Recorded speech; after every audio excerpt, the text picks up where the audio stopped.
नमस्कार साथियों, कुछ दिन पहले हमने आपसे बातचीत की थी और उसमें बताया था कि अध्यापकों का गौरवमय इतिहास, जो भी रिकॉर्ड हमारे पास उपलब्ध है कि अध्यापक समाज के अंदर किस प्रकार से क्रांति आई, किस प्रकार से सरकार से लोहा लेकर, सरकार से टक्कर लेकर हमारे नेताओं ने अध्यापकों को सुविधाएं दिलवाई।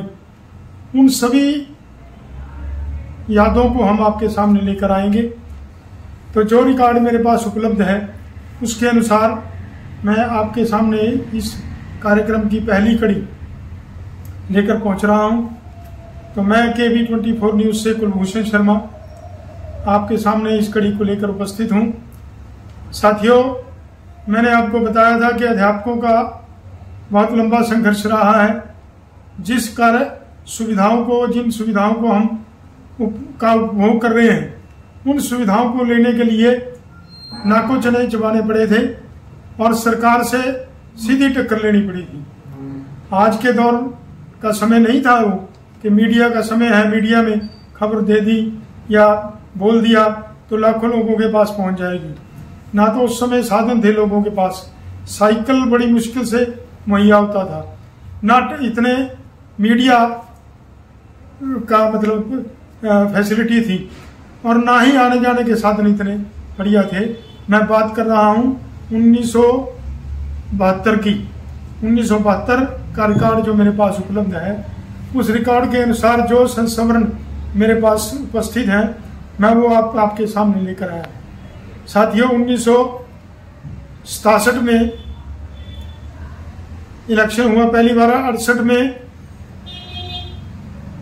बंसीलाल मुख्यमंत्री बने और मुख्यमंत्री बनने के बाद उन्होंने हर वो काम किया जो वो चाहते थे और अपने सामने किसी की वो सुनना नहीं चाहते थे।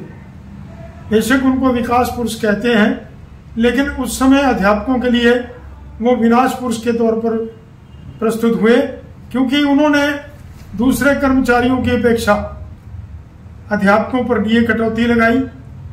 अध्यापकों की ट्रांसफर पॉलिसी ऐसी बनाई कि ब्लॉक से 20 किलोमीटर दूर JBT, जिला से 20 किलोमीटर दूर मास्टर और इंटर डिस्ट्रिक्ट दूर दूर जिलों में अन्य कैटेगरी के जो लेक्चरर या प्रिंसिपल हेडमास्टर थे उनको फेंका गया था। तो इसके कारण अन्य छोटी मोटी डिमांडें और थी, लेकिन मुख्य मांगे ये दो ही थी कि हम पे DA कटौती नहीं होनी चाहिए, क्योंकि वो किसी कर्मचारी पर नहीं थी, और हमारी ट्रांसफर पॉलिसी जो है वो कम से कम ऐसी तो हो कि हम शाम को अपने घर पहुंच जाए। उस समय साधन भी नहीं थे। आज तो 20 किलोमीटर हम 20 मिनट में कंप्लीट करके मोटरसाइकिल पे अपने घर पहुंच सकते हैं, और उस समय बसें भी नहीं थी इतनी। तो साथियों, उस समय ये मांग बहुत जायज लगती थी। तो हमारे नेताओं ने धीरे धीरे आंदोलन शुरू किए, अपना मांग पत्र दिया, जो भी लोकतांत्रिक तरीका होता है, लेकिन सरकार ने उनकी बात नहीं मानी। और बंसीलाल तो ये कहा करते थे कि मास्टरों की मोड़ और सड़क की मोड़ मैं तोड़ूंगा। तो इस टकराव के अंदर हमारा आंदोलन शुरू हुआ, और मैं जो आज का अपना एपिसोड लेकर आ रहा हूं वो 24 दिसंबर 1972 की मीटिंग थी अध्यापक संघ की, गोदावरी धर्मशाला गुरुग्राम के अंदर।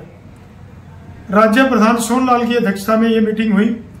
उस मीटिंग से पूर्व ये फैसला हुआ था कि हर जिला, उस समय केवल 7 जिले हुआ करते थे, कि हर जिला अपने अपने जिले के अंदर क्रमिक भूख हड़ताल करेगा और धरना प्रदर्शन करके अपनी मांगों का ज्ञापन DC को देगा।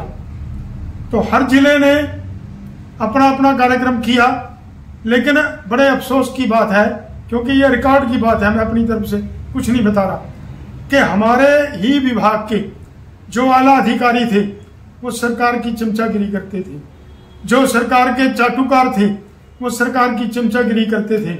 आज कोई कुछ भी कहे, लेकिन उस समय के रिकॉर्ड के अनुसार हमारे पास जो रिकॉर्ड उपलब्ध है, उस समय के जितने भी DO थे, जितने भी जिला शिक्षा अधिकारी थे, 7 के 7 जिला शिक्षा अधिकारी जो थे, उन जिला शिक्षा अधिकारियों ने हमारे उस धरना प्रदर्शन पर बैन लगाया कि कोई भी इस धरना प्रदर्शन में सर्कुलर निकाला कि कोई अध्यापक इस धरना प्रदर्शन में भाग नहीं लेगा, यदि कोई भाग लेगा तो उस पर कार्रवाई की जाएगी।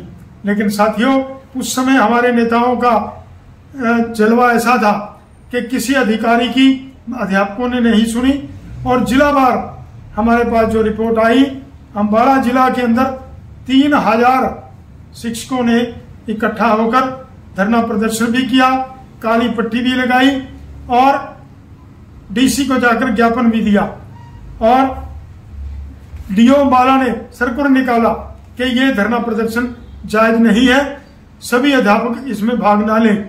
लेकिन संविधान का धारा 19C के तहत ये हमारा मौलिक अधिकार है, हमारा मौलिक अधिकारों का हनन उन अधिकारियों ने किया।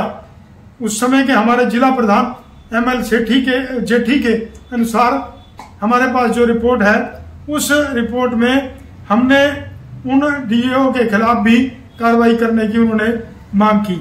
इसी प्रकार से करनाल से सूरजमल हमारे प्रधान हुआ करते थे, उन्होंने भी रिपोर्ट दी कि करनाल के अंदर 5000 अध्यापकों ने इकट्ठा होकर सरकार के खिलाफ नारे लगाए, डीसी को ज्ञापन दिया, धरने प्रदर्शन में भाग लिया, काले बिल्ले लगाए। इसी प्रकार से जींद के जिला सिंह जो हमारे प्रधान थे, उनकी तरफ से जो रिपोर्ट आई, उस समय 2260 अध्यापकों ने, जिला जींद के अध्यापकों ने काले बिल्ले लगाकर धरना प्रदर्शन किया। रोहतक जिला से हमारे कम से कम 2500 अध्यापकों ने धरना प्रदर्शन किया। जिला रोहतक के प्रधान उस समय हमारे श्री देसवाल जी हुआ करते थे, उनकी रिपोर्ट के अनुसार वहां के डीओ ने भी सर्कुलर निकालकर अध्यापकों को इस धरने में जाने से रोकने की कोशिश की।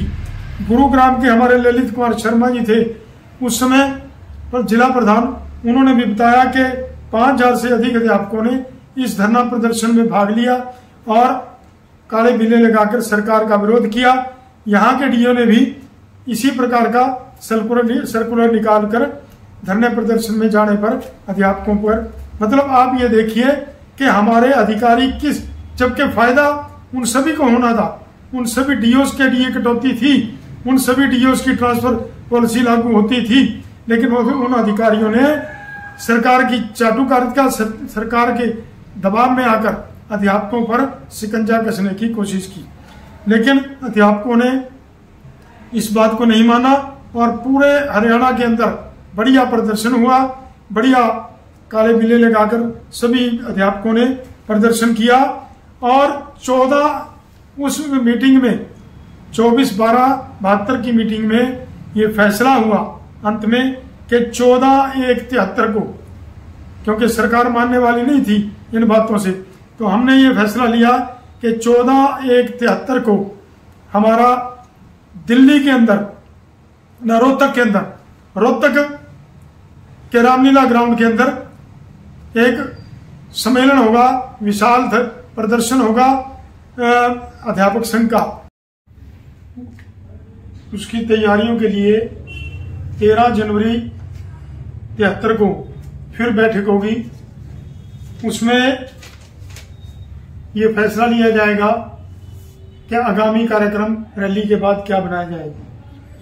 मुख्यमंत्री की कोठी के सामने 48 घंटे की जो क्रमिक भूख हड़ताल राज्य कार्यकारिणी के सदस्यों ने करनी है और उसके बाद जिला स्तरीय कमेटी ने करनी है, उसका भी फैसला उसी दिन ड्यूटियां लगा दी जाएंगी और 7 जिला शिक्षा अधिकारियों के खिलाफ जो उन्होंने टीचरों के आंदोलन को फेल करने का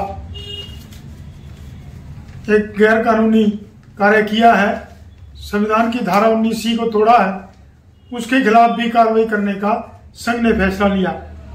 तो अध्यापक संघ की बैठक में अंत में यही फैसला हुआ कि सरकार से फिर अपील की जाए कि अध्यापकों की चिरलंबित मांगों पर सरकार ध्यान दे और उनका हल निकाले। संघ के पदाधिकारियों को जो दूर दूर ट्रांसफर किया गया है, विक्टिमाइज किया गया है, उसको ठीक किया जाए। लेकिन साथियों, सरकार के इस सारे रवैये का अध्यापकों ने संज्ञान लिया और 14 जनवरी 1973 को रोहतक के रामलीला ग्राउंड के अंदर एक विशाल प्रदर्शन और रैली करके सरकार को चिताया। सोनलाल जी की अध्यक्षता में यह रैली हुई और राज्य स्तरीय रैली के बाद अध्यापक संघ के 2 वरिष्ठ नेता, एक तो रामदास शर्मा जी और एक चंद्र प्रकाश जी, वो दोनों नेता सीएम की कोठी के आगे 23 जनवरी से क्रमिक अनशन शुरू करेंगे और उसके बाद जिला स्तरीय नेता जो है वो क्रमिक अनशन शुरू करेंगे और 48 घंटे भूख हड़ताल रखेंगे। तो इसके लिए 22 जनवरी को ही मीटिंग तय कर दी गई, क्योंकि 23 जनवरी से आंदोलन शुरू होना था। तो साथियों, ये रिपोर्ट आपको मैंने दी जो है वो एक रिकॉर्ड के अनुसार दी है, क्योंकि उस समय ये आंदोलन का पीक है कि हम सरकार को बार बार चिता रहे थे कि हमारी मांगों पर गौर करे सरकार, लेकिन सरकार विशेष तौर पे बंसीलाल जी के सामने बोलने की किसी मंत्री की, एमएलए की हिम्मत ही नहीं होती थी। तो वो अपनी जिद पे अड़े हुए थे कि मैंने टीचर्स की कोई डिमांड नहीं माननी। पता नहीं उनको क्या दिक्कत थी टीचर्स से, वो बाद में बीच में आएगा, मैं आपको बताऊंगा। लेकिन पहली कड़ी के अंदर मैं ये बताना चाहूंगा कि 14 जनवरी को रोहतक के अंदर एक विशाल प्रदर्शन और रैली करने का फैसला लिया गया। 14 की रैली के बाद की रिपोर्ट मैं आपके सामने अगले एपिसोड में लेके आऊंगा। तब तक के लिए नमस्कार, जय हिंद।